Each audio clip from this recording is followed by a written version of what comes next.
extreme pleasure to introduce Dr. Richard Boulay.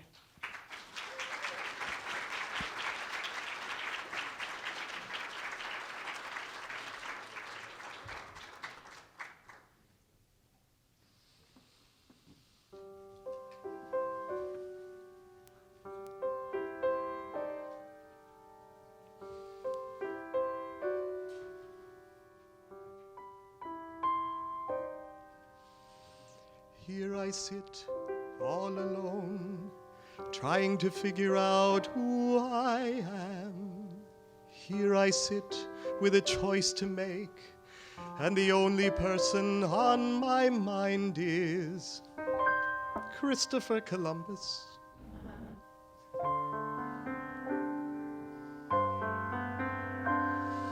In 1492, Columbus sailed his ocean blue, a new frontier, uncharted seas, a chance for great discoveries. Was he afraid? Was he scared to sally forth when none had dared? Or did he know somewhere inside that riches lay at the end of his ride? Whatever the case, he took that leap and ventured forth on the ocean deep, and he set sail, Columbus, a new world to explore. Set sail, Columbus, for that unknown shore. If he was scared to go, he didn't let it show. He rode that big blue wave, Columbus. He was brave.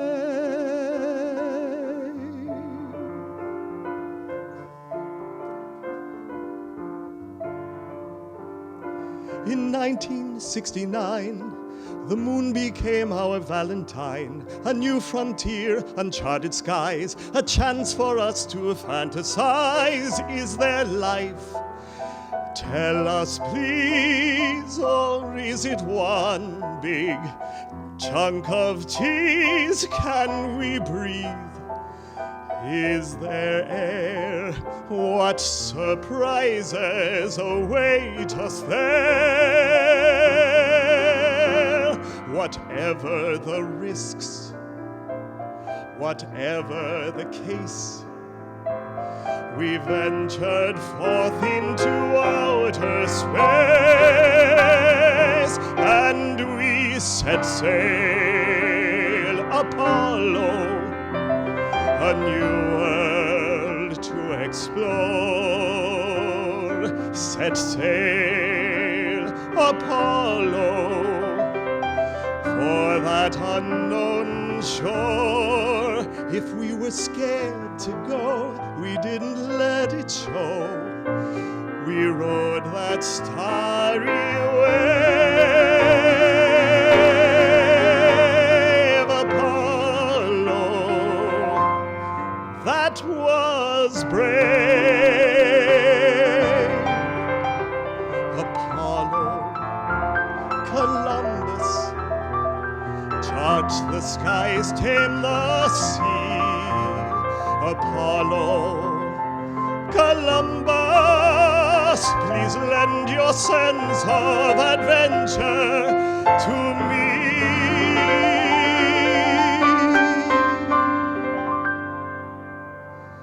Now it's today, and I'm searching for the way. Which road to take? Such stormy seas can lead to great catastrophes. I'm so afraid to look inside and face the fears I've tried to hide, and yet it seems an awful shame to have my life be just more of the same. Whatever I feel, whatever will be, it's time to cast my ship out to sea and set sail, Columbus, a new world to explore. Set sail, Columbus, for that unknown shore. If we were scared to go, we didn't let it show. We rode that starry wave.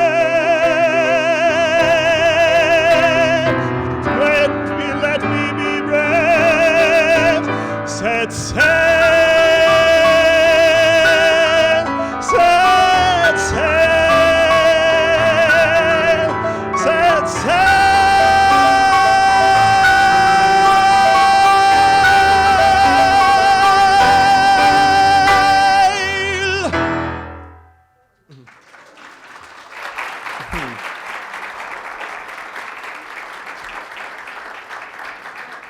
Thank you.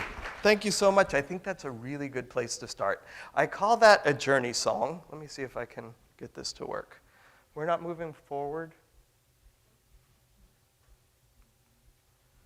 I'll turn it on. We move forward. Sorry about that. So a journey song is a song where we start in one place and end in another. We start in a place of fear, trepidation, not quite sure where to go, action, inaction. And as we travel along the path and it becomes less obscure and we move along, we find that we've gained something. We find that where we're maybe going to, maybe not where we initially thought we were going to. As we gather confidence and gather wisdom, our journeys become less and less fearful.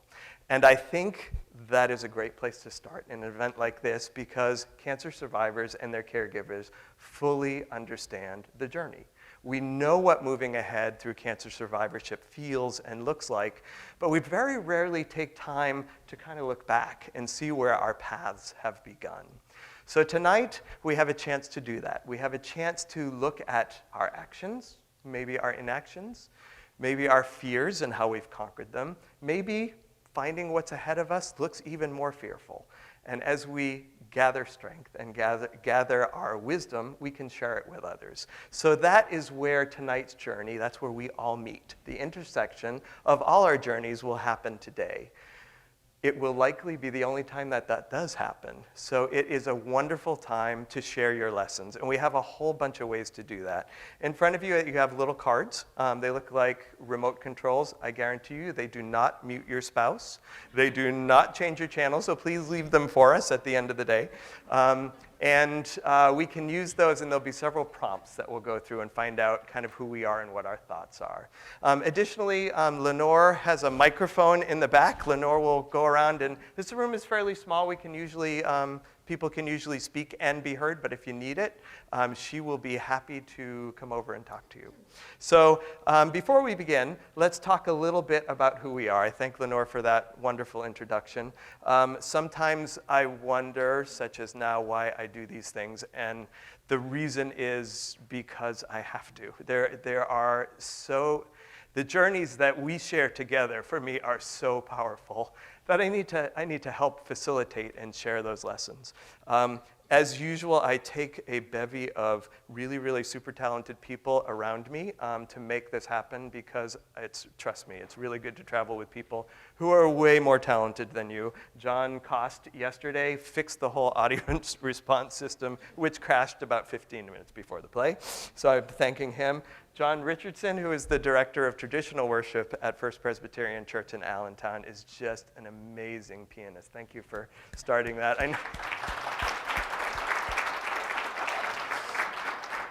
John was trained at Curtis Institution on pipe organ, so some of the stuff I picked might be a little stretch for him. Trust me, he told me. But He does just absolutely beautifully. Singing also tonight will be my daughter, Carolyn. Carolyn is 16, and she chose to lend her voice with us today. She was unable to make yesterday, so we had a special guest star with Rebecca Graver. But Carolyn will sing today, and tonight she'll be in Pippin playing the grandmother, the love-struck grandmother. So, which makes me as a dad a little worried, but I get that. And then Reverend Ann Huey is here, and she'll speak up to us a little bit later. Ann is a chaplain at St. Luke's Health Network in their hospice division. She has a wonderful view of how spirituality and our cancer journeys meet. So we'll be happy to speak with her in the future. So this quote, I think, pretty much sums up this event. And it's a John Steinbeck quote: "A journey is a person in itself.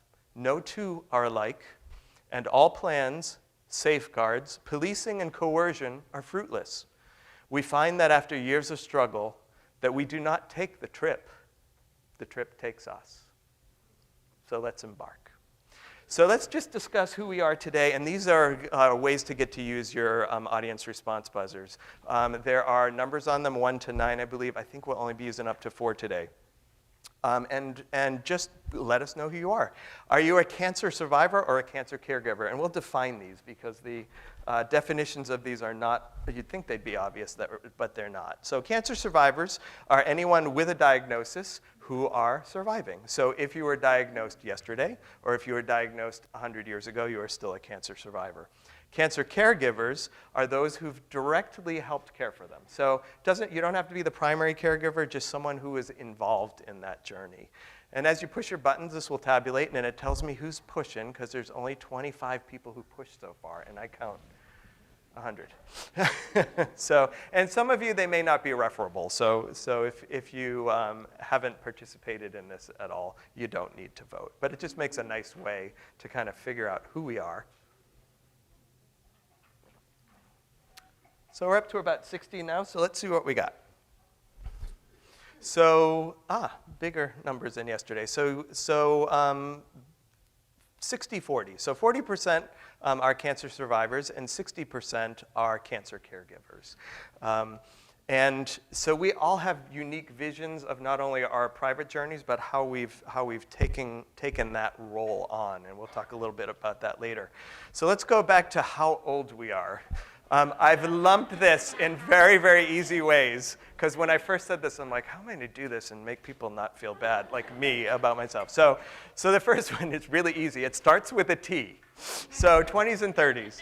Number 2, it starts with an F, and yes, it really does. 40 and 50-somethings. Number 3, it starts with an S, 60 and 70-somethings. And number 4, it begins with an E. Everyone can't believe I'm over 80, so we'll do that. And if you fall outside the group, pick the nearest one. And there'll be no shaming. These are all anonymous, so no one will know what you've put unless there's peeking. So there need to be some peeking monitors to make sure that no one's looking over shoulders. So, all right, let's go there. So, and this is kind of the audience that you think. So most of our, and this was the same last night, half of our audience is in their 60s and 70s. We have a nice, almost a bell-shaped distribution with 5% being over 80 and 5% in their 20s and 30s. This is not a journey that we often think of people in their 20s and 30s, but it can be a very powerful game changer and life changer. So we'll talk a little bit about that. So this is who we are here today.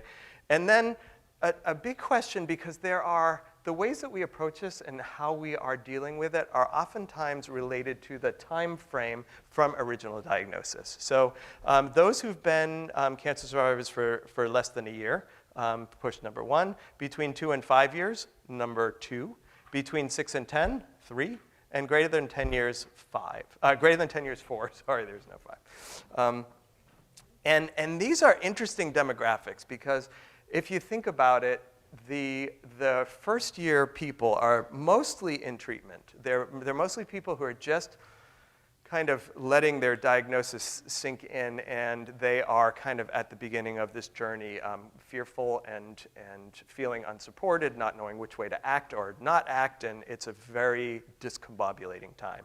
Between 2 and 5 years, most people kind of get their pathway and kind of know where they're going. By 6 and 10 years, most people are kind of done with the whole thing. You know, people who have been treated oftentimes move on.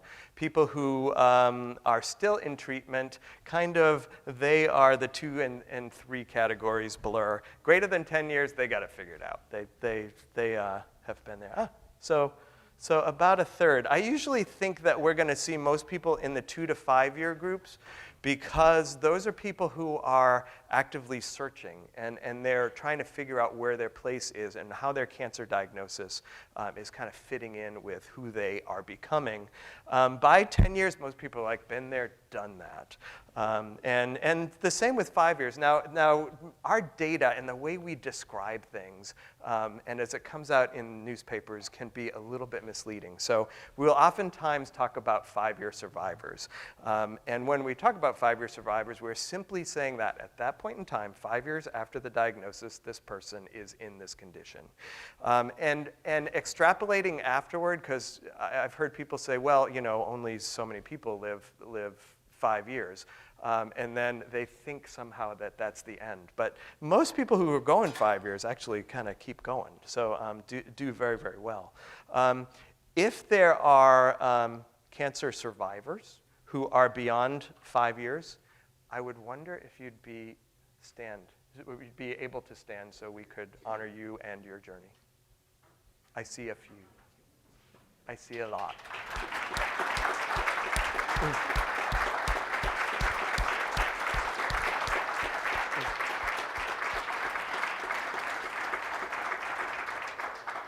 Congratulations to all of you. You are the true experts. You have figured this out. You have learned to navigate all those tricky waters as we go through, and you are what make the cancer survivorship community tick. So I thank you for all you do. There are many people, and they probably wouldn't come to an event like this, who are kind of been there, done that, and moved on with it. And it's a very common part. You know, you can. This journey is a burden, and carrying it for a long time can be too much. So sometimes you have to put that down and move on. So I'm interested in this distribution and how it plays out later.